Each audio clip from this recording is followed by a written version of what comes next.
name is Toya Thomas, and I'm a health occupations instructor in Johnstown, PA. All this talk about green spaces may have you wondering. It's a lot of work, and it may cost a lot of money.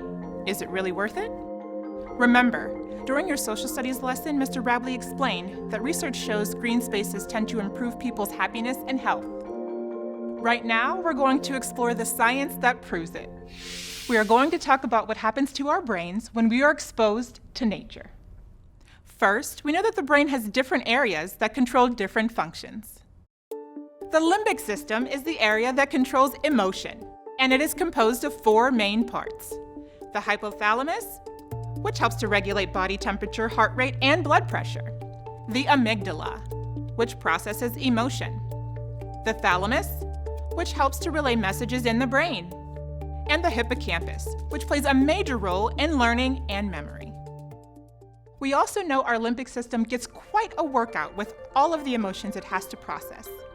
Emotion can mean many things, including positive and negative feelings.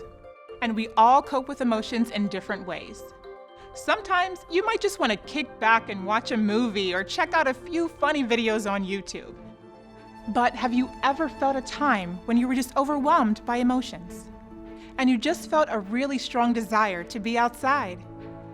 Maybe you imagined yourself lying on a beach or hiking in a silent, snowy forest, taking a jog on a path lined by autumn leaves, or inhaling the scent of spring flowers.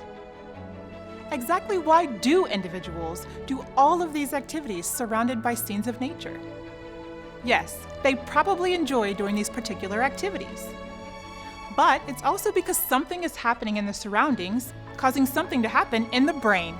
It's something that sends signals to the body to reduce blood pressure, lower heart rate, relax muscle tension, and regulate serotonin. Serotonin is an important chemical in the body that helps to regulate mood.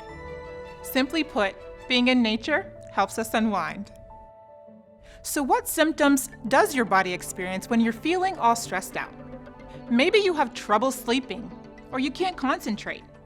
You might get headaches, be grouchy, you might have a dry mouth, you might feel your heart racing. But what's causing those physical and emotional indicators of stress? It all comes down to a hormone our bodies produce called cortisol. Cortisol isn't a bad thing. In fact, it's essential in stressful situations. It's best known for producing what's called your body's fight or flight response. Fight or flight is a reaction that evolved as a means of survival, enabling people to respond in a life-threatening situation. The result is an increase in heart rate and energy, preparing you for a fight or a flight. So our bodies are hardwired to react to stress in ways that protect us from predators and enemies.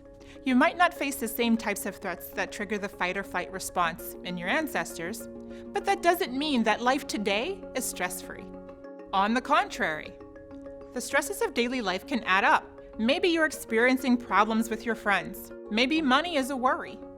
You could be concerned about grades, or perhaps you're feeling pressures about what to do with your life after high school. Your brain will sense those stressors as a threat to your well-being, and it will signal your body to release cortisol. Once a perceived threat is passed, your hormones should return to a normal level. But when those stressors are always present, and if you feel like you're constantly under attack, or if you feel stressed out all the time by the burdens in your life, your body's fight or flight system stays turned on, and that's not good. Overexposure to cortisol puts you at risk for health problems, including depression, digestive problems, heart disease, and a weakened immune system. And that's just to name a few. So, what does nature do? Green spaces and nature are environments that have been proven to decrease levels of stress. They provide places to exercise and to socialize. They give you a break from the fast-paced places and situations that trigger anxiety, and they put some distance between you and the noise and air pollution that usually accompanies crowded places. Green spaces give your body a chance to turn off the fight or flight response, and it adds up to a more positive emotional state and improved mental health. Once your brain gets a break from worries and stress, maybe you'll be able to think about additional ways to handle difficult emotions. So by taking time to think things through while in a calmer state, you give yourself an opportunity to reframe your thinking and find healthy coping behaviors no matter where you are. But what if you really wanted to spend some time in nature to soothe your frazzled emotions. Except, you live in a place that doesn't have easy access to nature.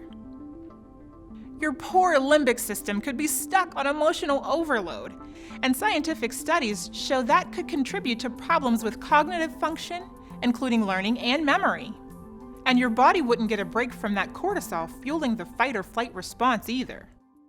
That's exactly why we're challenging you to create a green space for your community. Research all the ways a person can interact with nature and be rejuvenated by what it has to offer.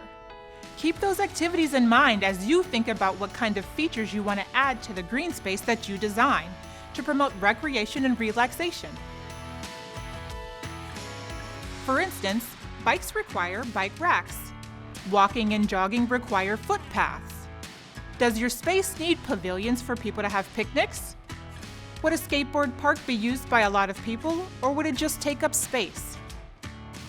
What kind of scenic features could you add? Would a pond be peaceful? Would the water attract wildlife that's fun to observe? When you understand the science behind how the brain works, you can recognize trends and patterns in health.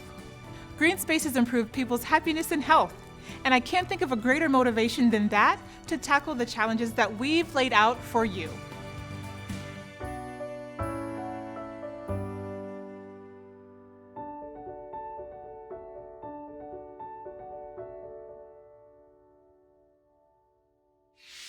To download the free lesson plans to be used with this program, visit us online at wqed.org/SOS.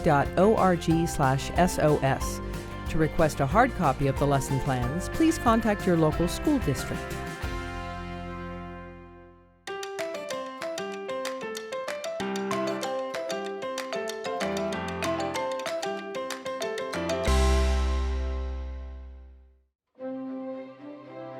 Funding for this program is provided by the Pennsylvania Department of Education for Learning at Home.